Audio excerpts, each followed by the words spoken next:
Donald Trump has been indicted again. What's it? Groundhog Day. What's up? This is Mark Kaye Saves the Republic. Thank you so much for being here. Jack Smith, who I know we all thought we'd heard the last of. Jack Smith, who you would have thought with that Supreme Court decision granting Donald Trump presidential immunity, you would have thought that Jack Smith would be just relegated to the dustbin of history. Nope. That guy is still trying to put Donald Trump away. That guy is still trying to justify his salary. That guy is still trying to make a name for himself. And with a name like Jack Smith, I guess you really have to, it's tough to stand out. It'd be like if your name was John Doe, right? Like, what's your name? Jack what? Smith. It's the most fake sounding name in the entire world. It reminds me of when Johnny Depp as Captain Jack Sparrow floated into Port Royal. And they were like, what's your name? He goes, 3 shillings, and we forget the name. And he goes, welcome to Port Royal, Mr. Smith.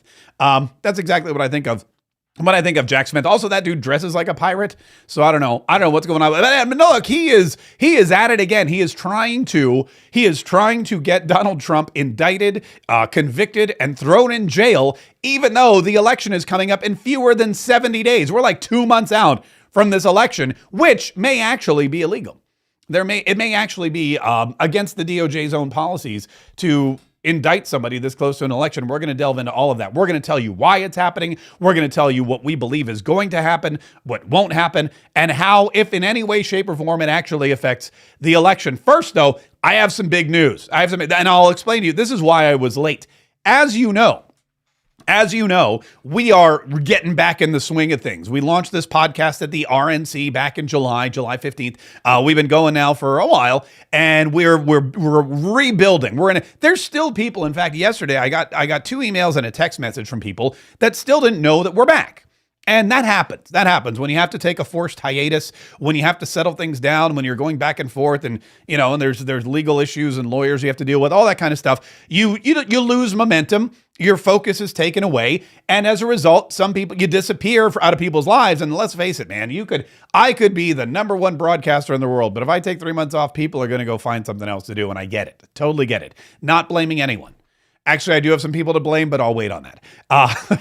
They know who they are. But the fact of the matter is we're getting things back in action, and we are getting things back in order, and we are building every single day.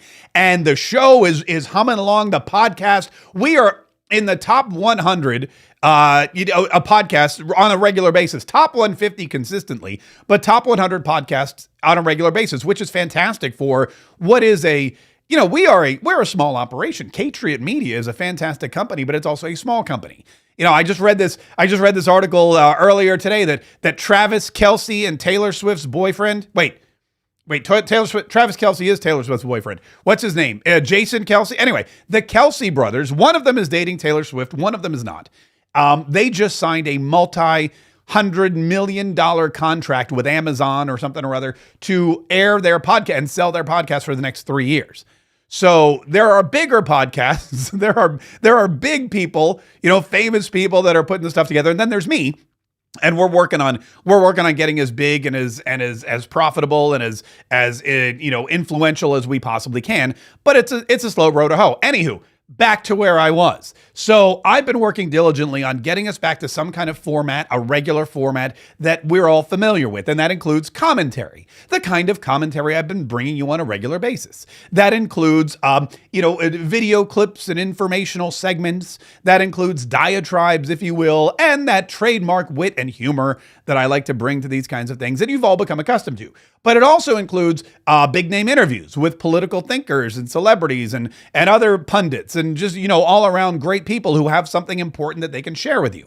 Insights into the Donald Trump campaign, insights into the Republican Party, insights into what's going on in Washington, D.C. And we've been working slowly on that. One of the things we did, of course, is I told you, we booked our trip to Philadelphia, Philly, as they call it. And we're going to be there for the debate on September the 10th and September 11th. We're going to have a little Patriot meetup, which is very exciting. I'm thrilled to meet up with some Patriots and throw back some beers in a local bar and talk about stuff that we all care about. And then we booked a trip to Washington, D.C. as well. And in Washington, D.C., we're going to be broadcasting live from the Capitol building. Exact location TBD. But rest assured, we will be broadcasting live from the Capitol building, and we're going to bring you all of the lawmakers that we can, all the ones that are fighting the good fight, all the ones that are doing battle with the forces of evil, all the ones that we think have a record that reflects the combative conservatism that Patriots have come to expect from their elected leaders. Maybe we'll grab in some of the bad ones too and ask them why they suck. That'd be kind of fun. Maybe we'll do that. Maybe we'll walk back and forth on the hallway and we'll catch John Fetterman and have him go, ooh, which I'd be thrilled. If I can make that happen and bring that to you, I will make that happen. And I will bring that to you. But there's something else that I wanted to let you know about. And something else is that we now have the capacity to bring in interviews with people, but not just audio interviews. We have the capacity to bring in video interviews. And we are kicking things off with our first big name video interview tomorrow. The same day that Kamala Harris and Tim Walz, because they don't ever separate. I've heard Tim Walz. By the way, this is kind of an aside, but Kamala Harris she's agreed now to do an interview. She's doing an interview. Pardon me. Take two. She's doing an interview with CNN. Dana Bash, who, when you think of in-depth interviewers, that's not the first name that. When you think of somebody who's really going to take it to the interviewee, when they're going to be like, oh, it's a hard-hitting interview. They're going to get to the root of everything. They're going to be able to. It's going to be feet to the fire. And that's not Dana Bash. Dana Bash, she only throws. I don't even think she throws softballs. You know what she does? She takes softballs and she gently rolls them in your general direction. So, some people are like, oh, they're going to toss you softballs. She's going to hand you. She's going to be like, here's a softball. I don't want to toss it because I don't want to hurt you. So why don't you just hold out your hand and I'll just place it. That's what she does. She's the interviewer. And then the other thing that we should mention is it ain't even live. My wife's like, wait a minute, this isn't a live interview? I'll go, of course it's not a live interview. It's going to be pre-recorded. The questions will be predetermined. And then afterward, they're going to edit it. They're going to have to run it by the Harris-Walz campaign. And the campaign managers and the communications department and directors, they're going to have final edit approval. And they're going to have to say, cut that out. She sounds like an idiot. Cut that out. She sounds like an idiot. No, you can't. You got to cut that out. She sounds like an idiot. And then they're going to be left with about 4 minutes. You think you just fell out of a coconut tree? I'm kidding. They'll be left with 3 minutes. And then they'll have to go back and they'll have to go do some retakes. But that's tomorrow night on CNN. And before that, I have secured live on this program an interview with co-chair of the Republican National Committee and daughter-in-law of President Donald Trump, Lara Trump. And we'll be discussing the Kamala Harris interview. We'll be discussing the campaign. We'll be discussing the upcoming debate. We'll be discussing election integrity. We're going to just talk about we'll talk about probably, I don't know what else, whatever comes to mind. But she is, look, we're in the final stages here. We're coming up on the end of this thing. We got 2 months. We're all charging toward the finish line, and we are trying to make sure that we are doing everything we can to keep Kamala Harris from winning this election and to reinstall Donald Trump in office. Why? Because it's important. It's crucial. It's dire. It's all of those things. It's mandatory, if you will. It's mandatory for the United States of America. If the United States of America and her citizens would like to survive as a republic for much longer, it's mandatory that they have a strong leader, a solid leader, an honest leader, like Donald Trump. In fact, not like Donald Trump, just exactly Donald Trump is who we're looking for. And that is why this new indictment from Jack Smith, which, fun fact, is the old indictment with different clothes on, same indictment, only a handful of words have changed, and they're bringing it back, and they're trying again. It's really, really bizarre. It's bizarre what these people are doing, but also not at all unexpected. It's bizarre for any other party or any other president or any other Department of Justice or any other democratically run country. It would be bizarre for them to do. But for a party and an administration that is as evil and criminal and corrupt and just preposterous and conniving and nefarious as Joe Biden's and Kamala Harris's and the Democrats, well, it's not at all unexpected. And I want to start, so before we get into the indictment and before we tell you exactly why it was brought, what they're charging, what it means, and how it's going to affect the election, I want to start with Donald Trump. And to really understand Because this indictment will fail. Jack Smith will fail. The Democrats have failed over and over and over again. And they're not stopping. Think of everything they've tried to do to Donald Trump since he became president of the United States.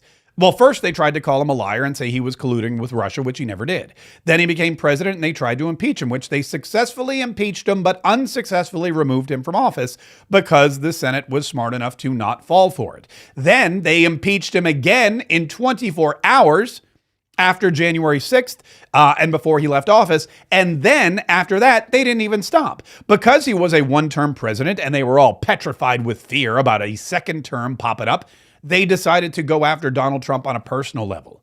They went after his businesses. They went after his family. They went after his freedom. They ransacked his home. They sent the FBI to Mar-a-Lago to look for top secret documents that were no longer top secret. Because Donald Trump, as president of the United States, had all the power and authority to declassify them. They tried to go after Donald Trump as some kind of sexual predator. They tried to go after Donald Trump as some kind of tax cheat. They went after Donald Trump in Miami, Florida, in Georgia. They went after him in Washington, D.C. They went after him in New York City. Multiple different counts. 91 indictments. Over and over and over again. Donald Trump was flying back and forth from court to a rally, from court to a rally, from court to some press appearance, back to a rally, back to court for a year. And when none of that worked, when all of that failed, when Donald Trump still won primary after primary after primary, when Donald Trump still knocked out all of the competition, Doug Burgum, bam, Chris Christie, pachow, Vivek Ramaswamy, see ya. Ron DeSantis, Nikki Haley, please take your seats. Donald Trump is the nominee. After all of that failed, what happened? The one thing that they could think of, which was an assassination attempt on his life. Somebody wanted Donald Trump gone. Not just out of the primary, not just out of the campaign, not just out of the presidential election, but out of this world. And they tried to put a bullet in his head and they failed miserably. And so now that the ultimate, which is death, failed, and Donald Trump seems to be impervious to any and all attacks, they're going backwards. They're like, okay, well, that didn't work. Let's try the indictments again. But it's going to fail. And if you want to know why it's going to fail, you have to understand God. You have to understand God. You have to understand Jesus Christ. You have to understand the eternal battle that's been going on since the beginning of time, since the beginning of our history, between good and evil, between God and Satan, between all things that are right and moral and profound and good, and all things that are evil and bad and horrible and awful and just the worst. There is inherent good and there is inherent evil, and they are represented by God and the devil. And Donald Trump sat down with Dr. Phil the other day, and Dr. Phil asked him about these very things. Why is it, Dr. Phil says, that you are not dead? Why is it that that bullet did not kill you? Why is it that you're sitting here with me today? Listen to what Donald Trump said. Why were you spared? So there had to be some great power. Because you just can't say millions to one. I used to say 1,000,000 to 1. It's much more than that because, again, you have to pull down the sign. There has to be a reason to go right, and I never go right. There's no reason. And not only go right, it's for about 1/8 of a second. It's not just right. It's out of all the time that we're on this planet, it's 1/8 of a second, right? 1/8 of a second saved Donald Trump's life. 1/8 of a second of all the times that he goes right, he didn't. Of all the times that he goes left, he changed it up. What was it that changed so much, that altered the outcome of this particular attack? Why is it that all of these things fell into place at the exact right moment to spare Donald Trump from the forces of evil? It had to have been God. Divine intervention. Donald Trump knew it immediately when it happened. Millions and millions of other Christians around the world knew it as soon as it happened. And now Dr. Phil is reminding everyone who's watching that maybe that's exactly what happened. Is there a purpose? Well, is there a reason you think you were spared? I mean, the only thing I can think is that God loves our country and he thinks we're going to bring our country back. He wants to bring it back. It's so bad right now what's happening when you look at the crime, the horrible things that are happening inside our country, and it can be solved. It can be solved fairly quickly. It has to be God. I mean, how can you say it's luck when it's, 20 million to 1. How can it be luck when it's 20 million to 1? Donald Trump must be the luckiest person on the planet. Donald Trump must, or it's divine intervention. You can't say it's unexplicable. And if something is unexplicable, if it can't be explained, if it's tough to comprehend, then it is usually divine intervention of some kind. It is the battle of ultimate good versus the battle of ultimate evil. And the reason Donald Trump says, the reason he senses is because there must be some purpose. There must be some reason. God loves our country. God loves our country, even though our country doesn't necessarily love God, at least not the way that it used to. But God knows. God understands. God knows that there's hope. God knows that there is still good in the United States of America. This country was founded by immigrants, of course, who were fleeing religious persecution. This country was not founded because of taxes or because of money. I mean, a lot of that filters into it. But the original people that came, the Puritans, who came over to this country from Europe, they came here because they wanted a place where they could worship God the way they wanted to. And God delivered them to the shores of the United States of America. And God helped them weather the storm.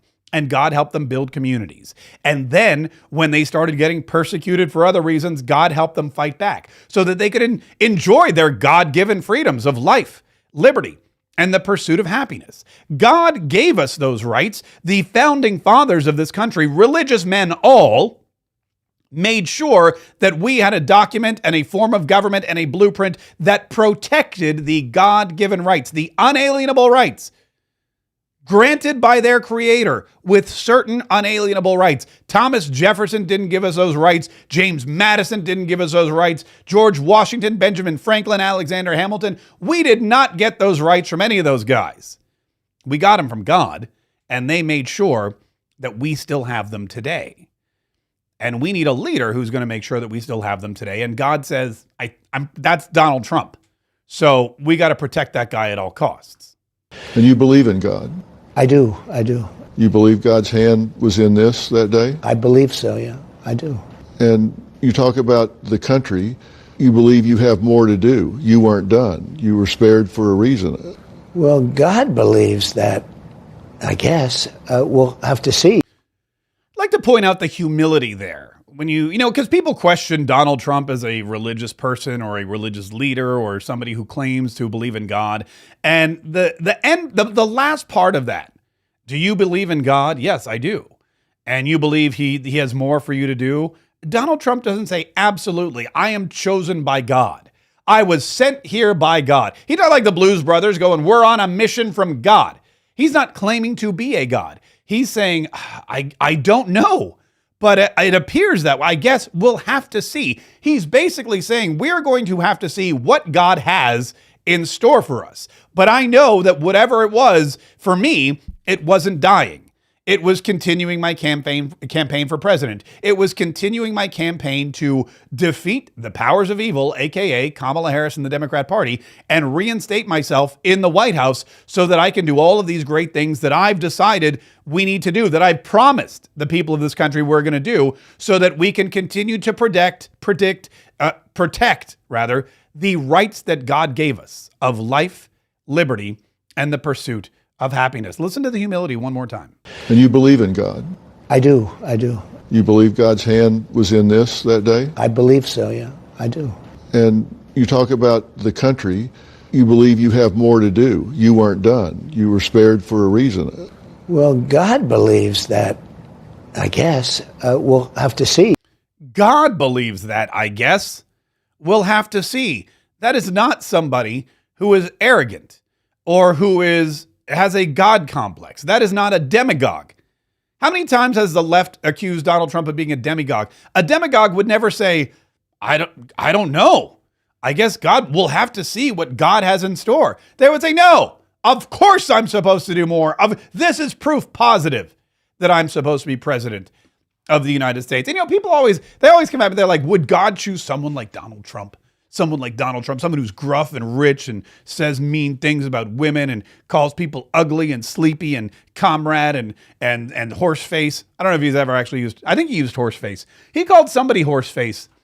Was it Was it the woman that ran Hewlett Packard?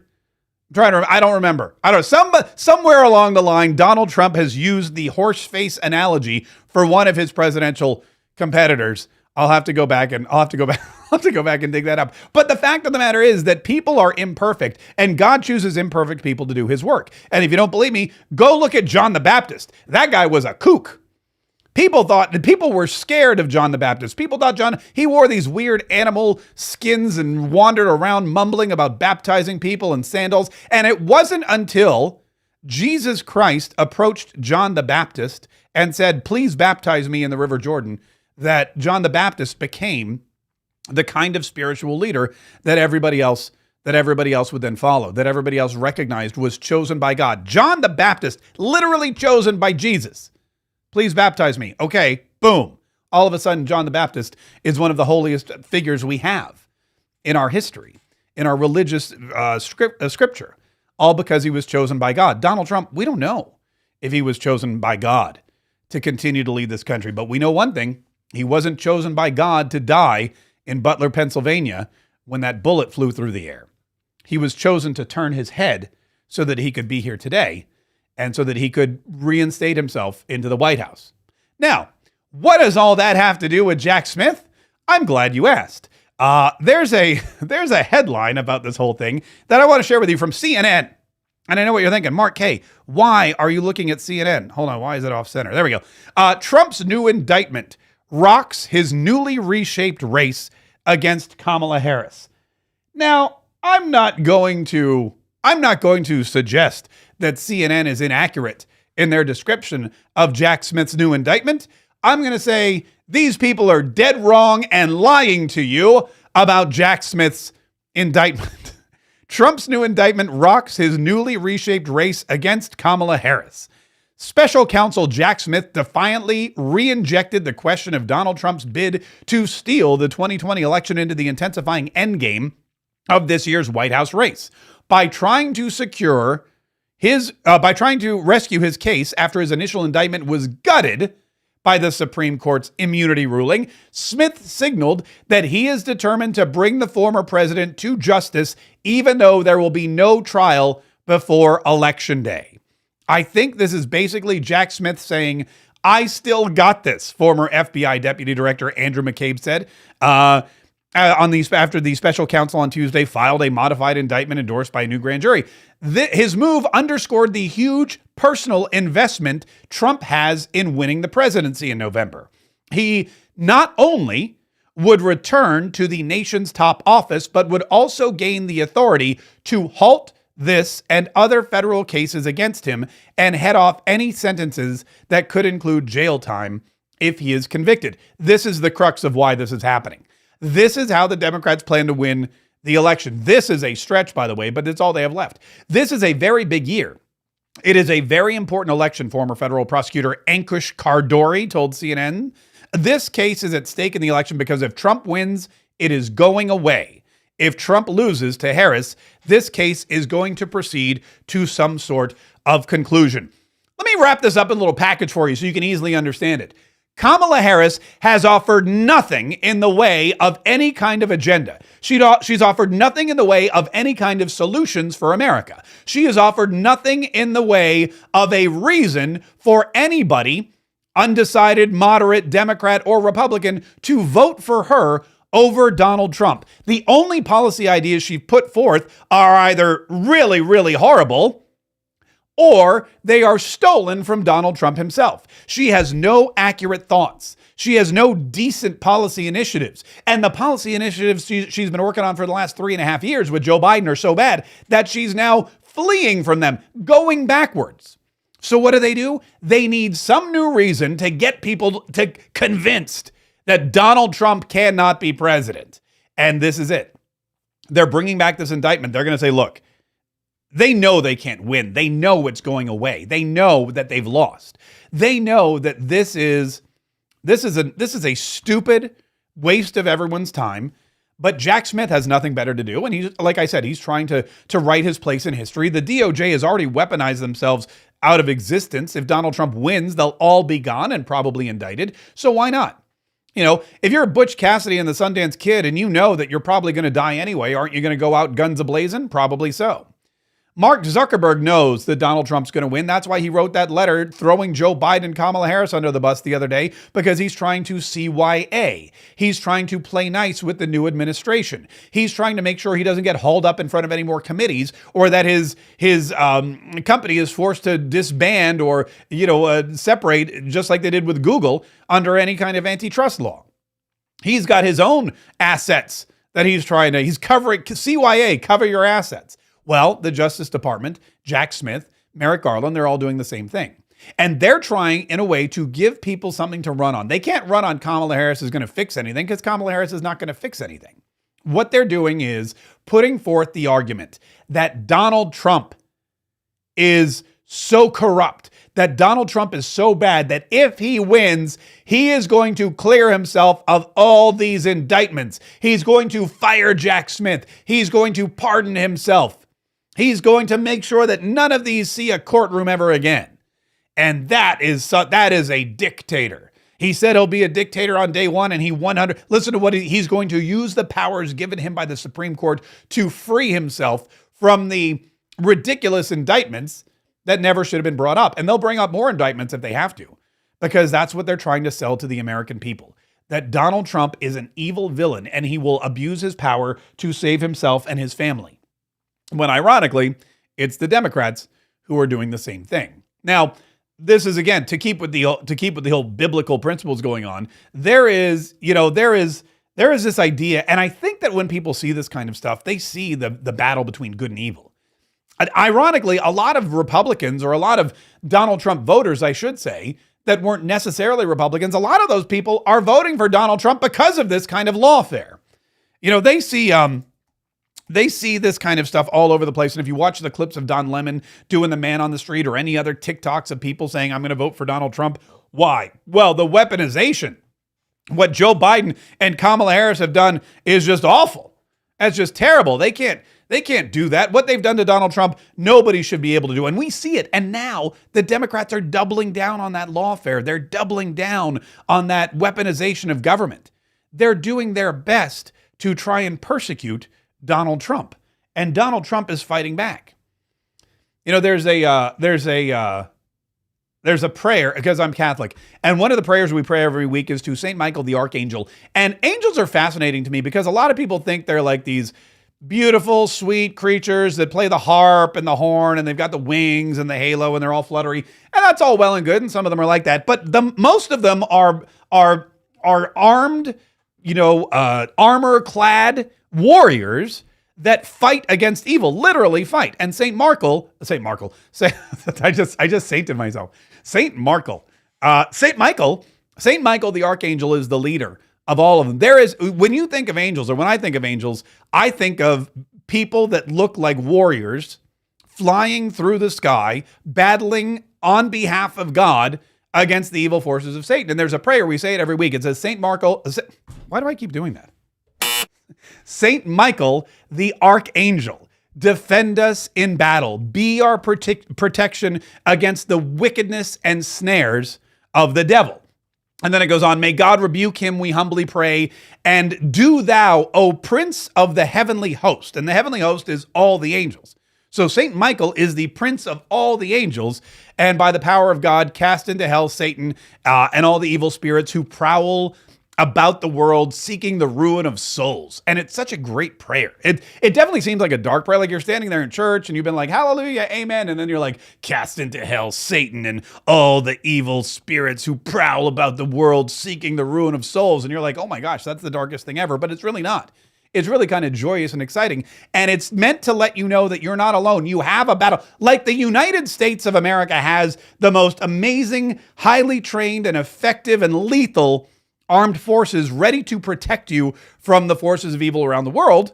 China, North Korea, the terrorists, ISIS-K, all of those people, Iran, whoever. If there is battle to be done, know that you have this amazing military that's in charge of doing battle. All they need is an angel in charge of them, and that would be Donald Trump. Because not all angels play the harp and sing songs and fly around proclaiming Be not afraid, unto you a child is born. No, some of them are like literally bringing the fight to Satan. And that's what we need with Donald Trump.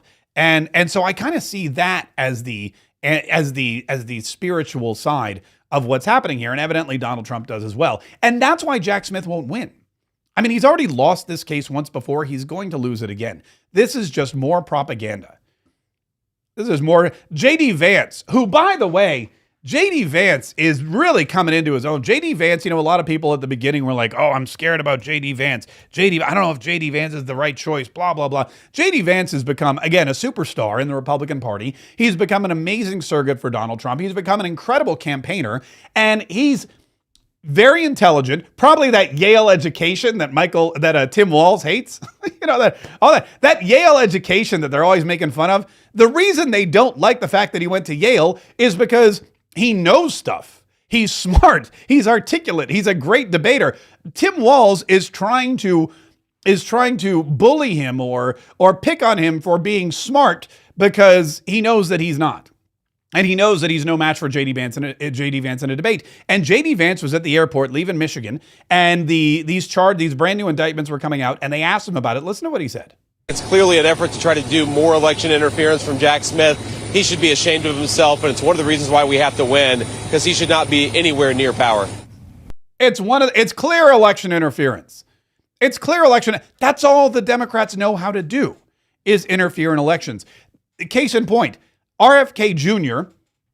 was being sued by Democrats in Michigan and Wisconsin to come off of the ballot. As soon as he got the signatures, as soon as he was placed on the ballot, as soon as they said, okay, you're cleared, you jumped through every ridiculous hoop the DNC made you jump through, you're clear, you can be on the ballot. As soon as that happened, you know what they did? They said, wait a minute, you're pulling out, you're withdrawing from the election? Okay, well now we want you on the ballot. First, they wanted him off, and now when they realized that he left the election and he's not running for president and Donald Trump could get all of his votes, wait a minute. They want to confuse the voters in Michigan and Wisconsin, and they are now going to force him to be on the ballot. What is that? Is that a flip-flop? Is that election interference, or is it both? Spoiler alert, it's both. That's all the Democrats do. They play every aspect of this game. They do everything that they can to try to make it harder for Republicans to vote and to try to steal votes away from Donald Trump. RFK Jr. is withdrawn from the race, and he's supporting Donald Trump. And he fought to get onto the ballots in those states. And now that he's giving up those fights and saying, take me off the ballot, the Democrats are fighting to keep him on there. It doesn't take a genius to understand what their mojo is, what their reasoning behind that is. They know they have a weak candidate. They know their candidate has no game.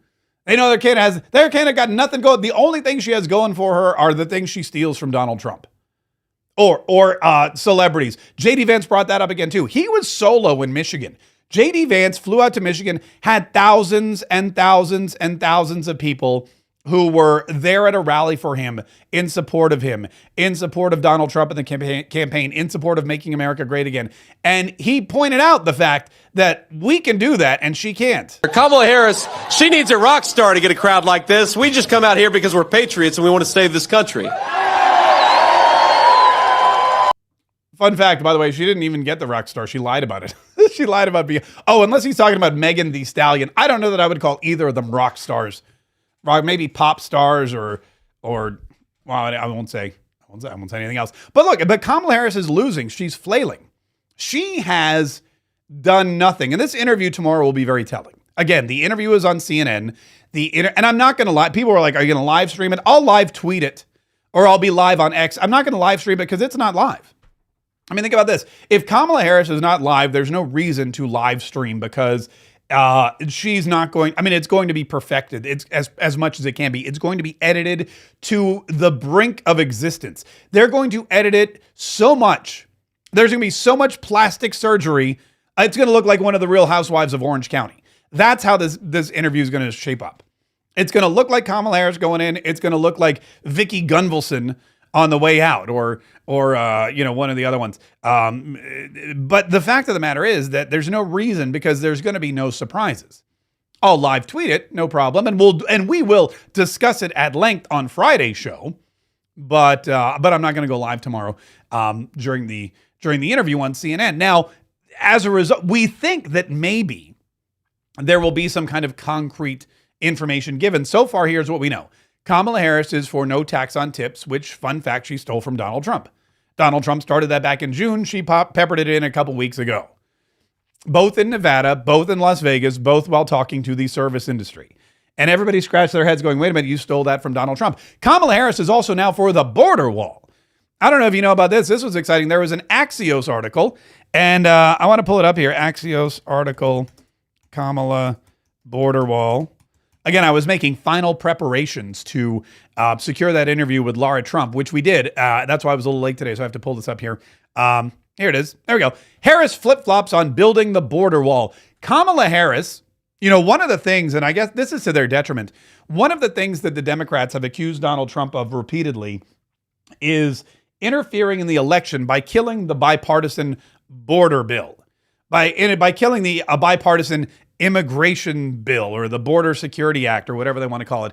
Donald Trump didn't kill anything of the sort. And the fact of the matter is that what Donald Trump did was stop a border bill that was disguised as a border bill to go through when really it was funding Ukraine and a bunch of other liberal policies that would put more money in Nancy Pelosi's pocket, as well as many others. So what they did was they decided to revamp this. They said, well, if Donald Trump was against it, Kamala Harris should be for it. The only problem is, now that she's pledged, if she's elected president, Kamala Harris pledges to spend hundreds of millions of dollars on the wall along the southern border, a project she once opposed and called un-American during the Trump administration. Well, if she does that, she'll be funding Donald Trump's border wall. That bill, negotiated by senators such as James Lankford from Oklahoma and Chris Murphy from Connecticut, requires hundreds of millions of dollars of unspent funds to be used to continue building a wall on the border. So now, Kamala Harris, in her infinite wisdom, and because she has no policy positions of her own, and because she has no idea what she's proposed in the past, and she's really not up to speed on anything whatsoever when it comes to matters of, public policy, has just backtracked on her own policy. She, for years, was berating Donald Trump, calling him racist, calling it unnecessary, calling it a waste of money, saying border security did not need a wall, and now she's pledged to build Donald Trump's wall, the same wall that she's using now in her advertising. Maybe that's why. Maybe that's she's trying to take credit for it. Also, she's gone back on the electric vehicle mandate. For years, Joe Biden and Kamala Harris, and they are one and the same, by the way. Remember what Susan Rice said. Kamala Harris has been an integral architect and executor of the policies of the Biden-Harris administration. Okay, so Kamala Harris has been an architect and executor of the policies of the Biden-Harris administration, which means the policy that Joe Biden put in place mandating that every American vehicle manufacturer, every American automotive manufacturer had to have in place nothing but electric vehicles by 2040. Meaning, if you're Ford, all your Mustangs have to be electric. If you're Chevy, all your Camaros have to be electric. If you're Dodge, all your Ram trucks and Chargers and everything else has to be electric by 2040. That's the mandate they wanted to put in place as part of this crazy, ridiculous Green New Deal, whatever it is. It's stupid. And this electric vehicle mandate. They've proposed changing the entire fleet of government vehicles to EVs. Meanwhile, they've only built 8 electric vehicle chargers across the country, and that cost them billions and billions and billions of dollars. So now she's saying, look at this. This is, do I have this? Where do I have this? Hang on. Let me see. Let me see if I think I have it here. Hang on. Let me pull it up here because I know that I pulled it. What's today? Oh, here it is. All right. Let me just drop this on top here. Look at this. There we go. Here we go. This afternoon, the most unpopular VP pick in history, JD Vance, is set to deliver remarks on the economy, yada, yada, yada. Fact. Look at the bottom. I'll bring it up. Vice President Harris does not support an electric vehicle mandate. Donald Trump railed against the Inflation Reduction Act while the Biden-Harris administration oversaw the creation of tens of thousands of new clean energy jobs in Michigan and provided groundbreaking subsidies and tax credits for electric vehicles. They're claiming she's not for an electric vehicle mandate when we know for a fact she's for an electric vehicle mandate and she helped push that legislation through with Joe Biden as president. We know for a fact that she was against fracking. How do we know that? She said it. There's no question I'm in favor of banning fracking. I'm sorry. It sounded to me like it said, like you said, there's no question you're in favor of banning fracking. Is that what we heard? There's no question I'm in favor of banning fracking. Okay, there's absolutely no question she's in favor of banning fracking until, of course, Pennsylvania became the one go-to state that is required to win the presidency. Pennsylvania became the one swing state that if it swings in your favor, probably will swing you right into the White House. When that happened, guess who became pro-fracking? If you guessed Kamala Harris, you are right. And I have that clip somewhere. Hang on one second. This was on CNN. This was one of Kamala Harris's surrogates because that's all she has. She only has surrogates. There's no question I'm in favor of banning fracking. Hold on, wait. That's actually Kamala Harris. Let me bring you the other clip here. Hang on one second. Like I said, I was running a little late today. Hold on, wait. Maybe I have it. Oh, I have it here. I'll just play it here. Here we go. Vice President has changed her position on fracking in Pennsylvania. Do you know why she's changed her position? Listen, I mean, she's been very clear here. She's proud of the work that she's done as a part of this administration, making sure that American energy production is at an all-time high. We want to continue that progress into her first term in office here. And again, I think whether it's energy policy, economic policy writ large, that you have a fighter in Kamala Harris who is actually keeping the interests of the American people front and center. Coming together to bring people together in search of solutions that actually improve people's quality of life, improve our economy, improve energy production. I think that stands, again, in stark contrast to Donald Trump. Okay, so there you go. That was a non-answer, by the way, just in case you were following. There was no answer to the question, and they said she's a fighter. She's fighting for policies that she thinks will improve, that she wants to improve Americans' quality of life. She wants to improve this country. She wants to make sure that every day you wake up and go, man, I have so much money. I can't even believe it. Man, I'm so rich. I'm so glad I don't have to pay any of these taxes, or at least my taxes are so reduced. I'm so glad that when I go to the grocery store, everything's really affordable. That's what she's trying to do. Oh, thank God she's going after the price gouger so my eggs won't be $9 anymore. That's what she's trying to do. The only problem is her policies don't do any of that. And in fact, they will do the opposite. There's this show on CNBC. I don't ever watch CNBC because of the NBC, and it's called Squawk Box. And I never watched Squawk Box, but I've been seeing these clips pop up, and I may have to start watching Squawk Box because this guy Joe something or other who's in charge is just so beside himself with how bad Kamala Harris's proposed policies really are. He's so beside himself with how economically destructive things that Kamala Harris and her administration put forward. Last week, he had Elizabeth Warren on. When Kamala Harris unveiled her communism policy that the New York Post said would basically be a $1.7 trillion economic plan that includes government price controls like they have, in communist countries. He had Elizabeth Warren on, who's also a communist, and he just ripped her to shreds. Listen to this.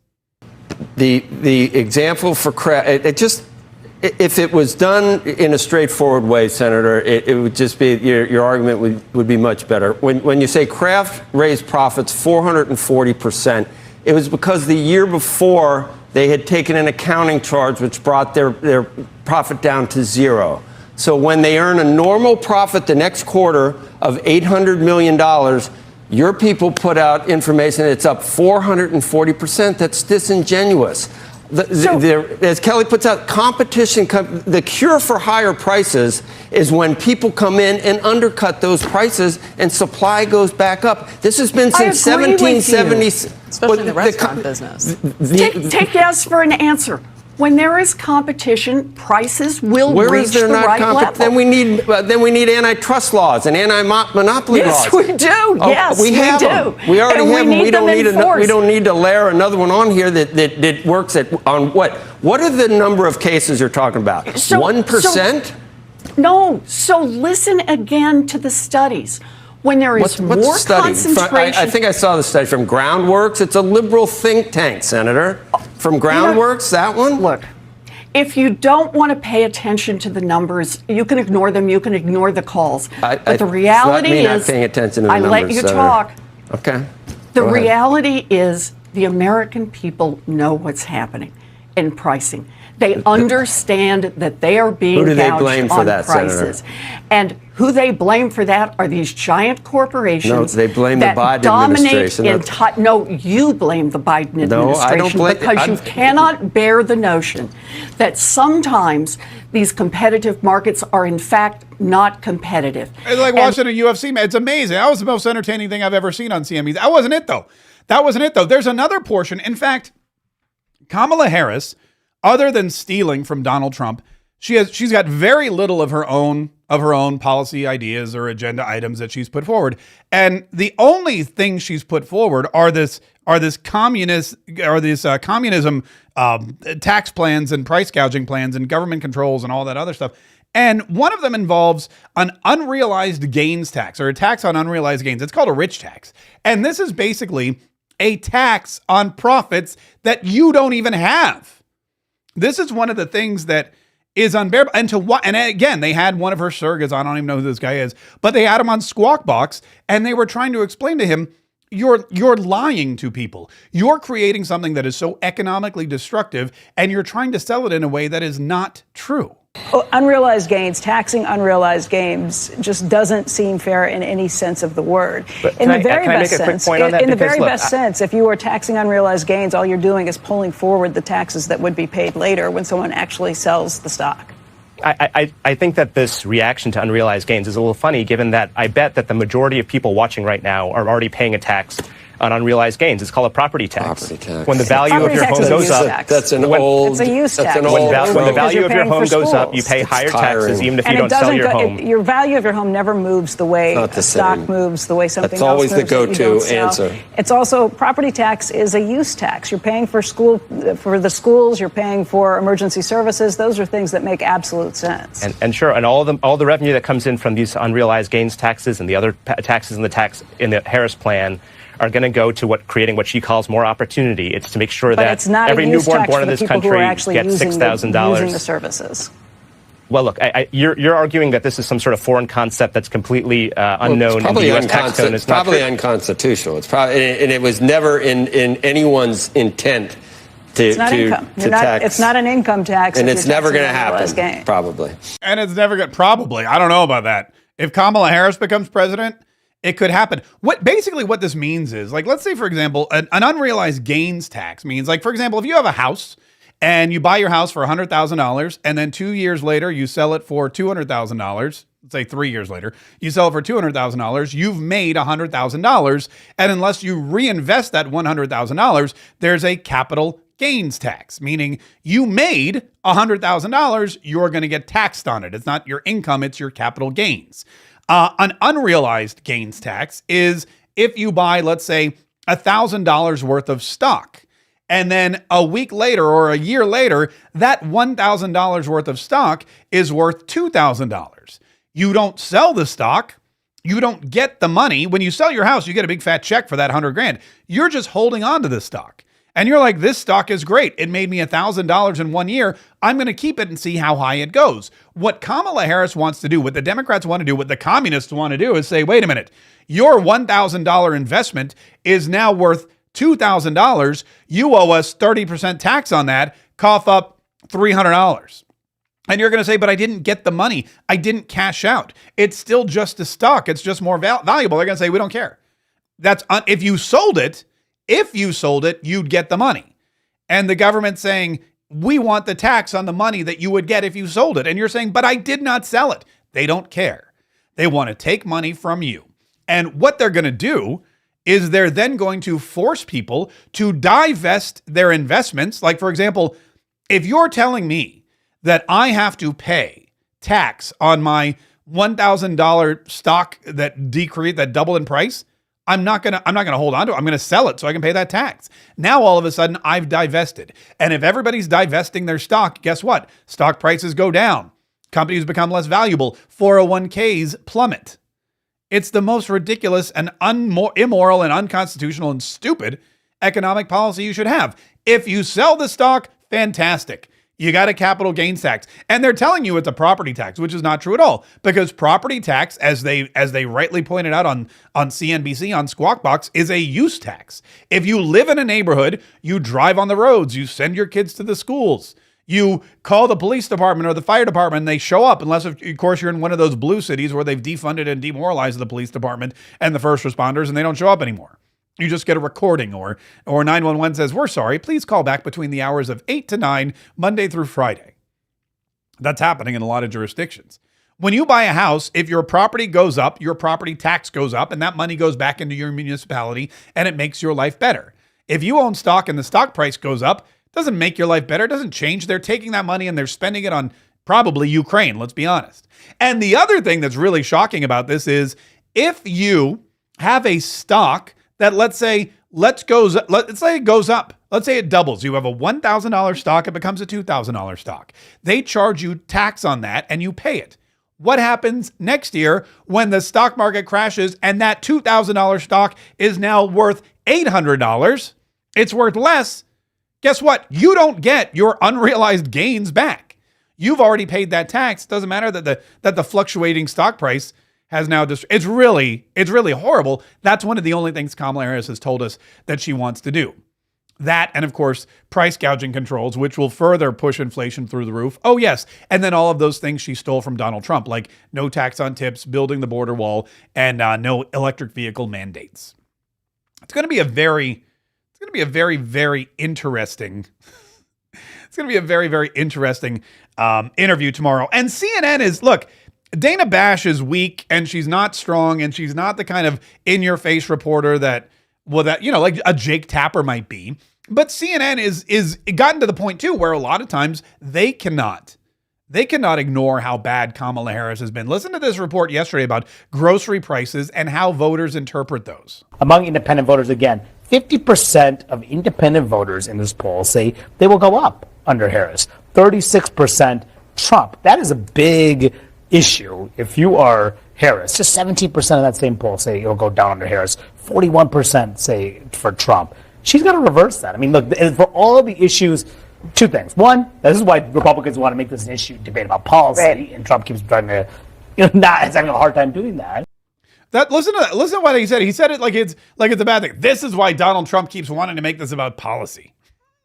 Donald Trump campaign wants to make this about policy, but they have trouble doing that. That's another reason why Jack Smith and here's the, and it's a valid point. It's a fair point that groceries are up, gas is up, taxes are up, income is down, jobs are down, everything good is down, everything bad is up, and it's all Kamala Harris's fault because she is the vice president of the United States of America. And what we're starting to see is that Donald Trump, when he zeroes in on policy, he knocks it out of the park. When Donald Trump zeroes in on policy, he gets everyone's attention. When Donald Trump zeroes in on policy, he makes waves and he moves the needle in the way of the independents. So what Kamala Harris and her team are trying to do is to continue to knock him off of his policy positions. And that's another reason why I believe they want this Jack Smith indictment.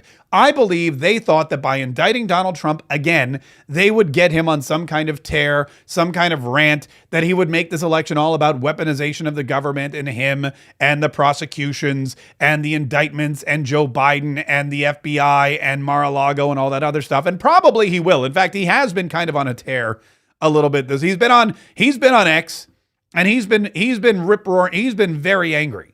He's been very upset, and that'll continue for a while. And it's all a ploy. It's a way for the Democrats to try to get Donald Trump off message. But the fact of the matter is, they even have CNN reminding everybody that, hey, most moderate voters, most independent voters believe that they're going to be worse off under Kamala Harris. And that's why it's important to remind everybody what Susan Rice has reminded us of. Kamala Harris has been an integral architect and executor of the policies of the Biden-Harris administration. Yeah. And in fact, Politico magazine, this is funny. This is a tweet that happened yesterday. Politico magazine, are they even a magazine? Let's see. Let me bring this down a little bit. Politico magazine wrote an article about JD Vance and his Michigan rally. And it says, our corrupt leadership. Vance tries to tether Harris to Biden during Michigan rally. And a community note wrote, Kamala Harris is currently serving as Vice President of the United States for the Biden-Harris administration, a role which she was sworn into on January 20th. So JD Vance wrote, the thing is, she's Biden's vice president. Politico, Vance tries to tether Harris to Biden during Michigan rally. Kamala Harris tried to tether herself to Joe Biden when her political career was over, when she gave up her Senate seat to run for president and she was unsuccessful because Tulsi Gabbard and a bunch of other much more intelligent, much more experienced, much more dynamic, much less socialist people were able to drive her out of the race first without a single vote or a single primary or any money. She got totally destroyed. She was the first person out of the Democrat primary. Somehow she ended up as vice president, and she tethered herself to Joe Biden so she didn't have to go back to San Francisco and look for work in some kind of high-paying corporate job, which, let's be honest, probably would have been better off for her. Now she's trying to run away from the president that she took advantage of, riding his coattails for years, because it is politically detrimental to her campaign and to her future. And the media is trying to tell everybody, oh, it's JD Vance. JD Vance is trying to tether Kamala Harris to Joe Biden. President, vice president. President, vice president. Yeah, I think she made that bed, and now she's got to lie in it. Listen, before we get it, a couple things I want to remind you of. MarkKayShop.com is it's so funny. We have a couple people that have been we have a lot of people that have been ordering these, but I got an email from Leslie the other day. She ordered this shirt. She ordered the Women's Brighter Future tee, which has the Donald Trump quote on the front. America's future. Oh wait, I always do that. Hang on. Let me go back. America's future will be bigger, better, bolder, brighter, happier, stronger, freer, greater, and more united than ever before. Yeah. And she goes, she ordered a hoodie. She ordered the hoodie and she ordered the shirt. And she wrote to me and she goes, my hoodie showed up. Okay. But the t-shirt I got was a Dead Kennedys t-shirt. And the Dead Kennedys were a punk band from the 90s. Ironic, by the way, that with RFK Jr. just announcing his support for Donald Trump, she should get a Dead Kennedy shirt in place of the Mark Kaye bigger, better, bolder, brighter, happier, stronger, freer, greater, and more united than ever before t-shirt. But her t-shirt eventually came. It came the next day in a separate package. So either the warehouse realized their mistake or accidentally somebody out there is looking for a Dead Kennedys t-shirt. I don't know who, but probably some middle-aged guy going through a midlife crisis. Somebody's looking for a Dead Kennedys t-shirt, and it got shoved into Leslie's package. So anyway, but I'm not guaranteeing that everybody's going to get a free Dead Kennedys t-shirt, but I am going to say that we will package these things up and send them to you. And hey, if you get extra clothes, that's all part of it. There's black, there's red, there's this gray, this heather gray, which is great. And we have them for men, we have them for women. We have them in hoodies. She also got one of these great hoodies, which is phenomenal. It's got the Mark Kaye signature logo on the front and then the quote there on the back. And again, anytime you purchase one of these, there's a coupon code, Merry Christmas. You can also use Stolen Valor. I'm going to update the coupon codes today because we've had these for a while. But any and all items that you purchase, help the show. We take the profits, we sink them right back into the program. But also they're cool, they're whimsical, they're fun, they make you look good. The Mark Kaye saves the Republic. In fact, I need to get some of these for myself. I'm going to wear these on my Philadelphia trip because free advertising. We have the mugs, we have Catriot gear for all of our Catriots. Whether you're a long-standing Catriot in good standing or whether you're a brand new Catriot who just stumbled upon this program, you want to deck yourself out. You want to look good in style. And this is the brand new Catriot shirt. So wherever you go, people are going to know you're a Catriot. The Mark Kaye signature collection, which I love because it's got my name on it. This hat is amazing. The blue, I told you, the Blue Star shirt. We sold a bunch of these yesterday. We're sold out of the large, but we have them in every other size, and they are really cool. So if you want a little patriotic flair with the Mark Kaye signature on the chest there, by all means, check out the entire shop. You're going to find something that you love, and like I said, it's a great way to support the show. We do also. I got a super chat. Don't think I don't see you, Christiane Haggerty. Look at that. We got a super chat from Christiane Haggerty today for $4.99. Christiane, thank you so much. We appreciate all of our super chats. We appreciate the Rumble rants. There's been so much support for this program and for this show and for the podcast, and we got to keep it going. That's the thing, it's one of these things that's constant. Is it like, it goes on and on and on and on. I always equate it to Wheel of Fortune. Wheel of Fortune found a formula. They found something good, and they did it for 40 years. And I don't know if I'll last 40 years. I'd be 90. Maybe. But that's the thing. We got to find this formula that we like, and I think we did. But we've got to, we got to keep at it. It's a daily thing. We're here every day, Monday through Friday. We're going to be bringing you the news and the headlines. We're going to be entertaining you and informing you and inspiring you and all that kind of stuff. We're going to let you know when you're being lied to. Tomorrow, we're going to bring you straight from the horse's mouth, Laura Trump, information about inside the campaign, what the campaign is doing. And here's what we're going to ask her. In fact, I have my questions all ready to go. Ready? I don't write I'm a bullet point guy. I think I've told you that. Bullet points beat full sentences. If you have to read a question, you're doing it wrong. It should be conversational. So I bullet points. First thing I want to ask her about is this fresh indictment from Jack Smith and what the campaign's take is on it. The debate and how Donald Trump is prepping for the debate, whether or not the debate will happen, because again, I booked my flight and my hotel. The ground game, the preparedness, the election interference, which is a major concern.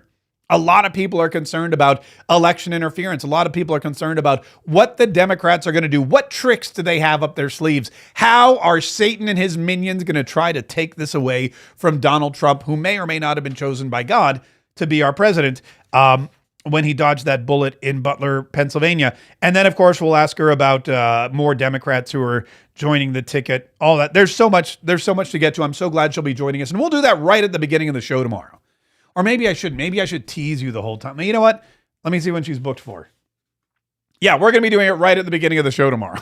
I guess it's too late. I should have thought of that, or I should have kept it till the end of the show so you'd watch the entire show. But I did that wrong. Again, like I said, I'm a little out of practice, but we'll get back into the swing of things. And also, I'm trying to get some more big names and big stars. There's a big event happening in Orlando, and I don't want to give it away because it's not set in stone yet. It's not set in stone. We're getting there. We're getting there, but it's not set in stone yet. And that is an event with some of your most favorite, some of the biggest names in politics, Florida conservatives, national conservatives. And it's in Orlando, which is a hop, skip, and a jump away from me. So I'm looking to be part of that and broadcasting live from there and bringing you some more great interviews. Again, every single day between now and November 5th. And we're working on that. We are working on that Election Day party. In fact, I got a text message from my old producer. I don't know if you know this girl. Her name's Hannah. And I got this text message the other day. And she goes, "Are you still planning on doing an election night party?" And I always get nervous when she asks me questions. And I go, "Why?" That's always my go-to. I need more information before I give an answer. And I go, "Why?" And so she writes back, she goes, "Because I want to come." And I was like, "Oh, yay. Fantastic." So that would be me and her. That'd be two people that would be there. So we're looking for the venue. We're going to put it all together, and then election night in Jacksonville, Florida. If you'd like to come party with us, we're going to figure out a way to make that happen. But if you want details, couple things you should do. Number one is you should go to markkaye.com and in fact, you know what? I'm not wrapping up. I'm going to pimp this because this is really important. Markkaye.com is, let me spell my name properly. Here we go. This is my website, and I know most of you have already signed up. You're already Patriots in good standing, but let me explain the importance of this. My new book is coming out. I'm shooting for now Tuesday, and my goal is on Monday, since it's a holiday, I'm going to work all day. I'm going to get it all ready, all formulated. But the book is about being cancel-proof and how conservatives are still under attack, and we saw this thing with Mark Zuckerberg. This website saved us, a lot of us. I always knew, because of the way I'd been demonetized and because of the way I'd been canceled and because of the way I'd been treated by not just social media, but mainstream media. I mean, my radio show was canceled about 6 months ago. And I always knew that was something that could happen. So this website is a place where you can sign up to become a Patriot. You can join the Patriot Daily Dispatches. You can join our Patriot Network. And what happens when you join the Patriot Network is you never lose touch. So if one day all of a sudden you go to YouTube or you go to Rumble, probably won't happen on Rumble, or you go to X, probably won't happen on X either. You go to Facebook and all of a sudden I'm gone. I just disappeared. Poof. There's no trace. I can still get in touch with you and let you know where I am now. And when we restarted this podcast, we got a lot of people back just because they were on the Patriot. It's imperative that we not just communicate. I love bringing you the show every day. I love live streaming. I love the podcast on Spotify and iTunes, but you never know who's going to take control. You never know when the pendulum's going to swing back the other way. And conservatives like me, combative conservatives who have a lot of common sense, are going to be persecuted again online. We need to stay in touch. So go to markkaye.com. And then I'll be able to tell you about all kinds of things. I'll be able to tell you about podcasts and guests and things like that. And you'll also be the first to know about things like our election night party, where it's going to be, what time it's going to be, how to get tickets, all that kind of stuff. So markkaye.com is where you go for that. Listen, this show flew. Flew. Like I thought, again, this was another one of those Top Gun Maverick type of shows where it was noon a minute ago and I blinked and now it's not noon. So thank you so much for listening. Thanks for watching today. Subscribe to the channel. If you liked what you heard, if this is your first time here, and we're getting new first timers every single day, subscribe, like, say, hey, set those notifications. I want more Mark Kaye. If you're listening to the podcast, tell your podcast, hey, just automatically, just don't even ask me. Send it to my phone every single day. I want it to be there ready to listen to when I get in my car. And keep coming back every day because I'll be here and you'll be here. And tomorrow, Laura Trump will be here.